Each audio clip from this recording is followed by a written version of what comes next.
লক্ষ নবী দুনিয়া থেকে চলে গেছে, গেছে না নাই?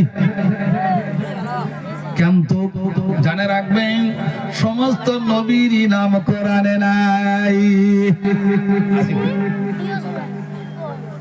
নির্বাচিত করে 25 জন নবীর নাম আমার আল্লাহ কোরআনের মধ্যে লিখে দিয়েছে। বলেন সুবহানাল্লাহ। কয়জন নবীর নাম? 25 জন নবীর নাম। 12 জন ফেরেশতার নাম আল্লাহ কোরআনে উল্লেখ করেছেন। একজন মহিলার নাম আল্লাহ কোরআনে লিখছেন, যার নাম মরিয়ম আলাইহিস সালাম।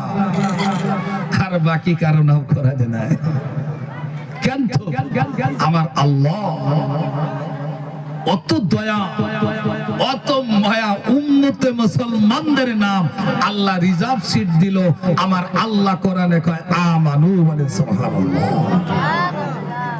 আমার আল্লাহ বলেন আমি যার নাম কোরআনে আমানু শব্দ ব্যবহার করেছি, যার নামটা মুসলমান করে কোরআনে রেখে দিয়েছি, আমার আল্লাহ কয় ওয়া হুয়া সাম্মাকুমুল মুসলিমুন।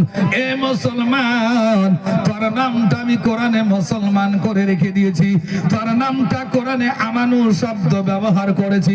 বান্দারে, এই আমানু শব্দের দিকে যদি লক্ষ্য করো, এই কোরআনকে যদি রিসার্চ করো, এই কোরআনকে যদি মানো, এই কোরআনকে যদি তুই ভালোবাসো, এই কোরআনকে যদি সম্মুখে রাখো, বান্দারে এই কোরআনের রাহাবরি করে তাকে বান্দা জান্নাতে নিয়ে যাবে।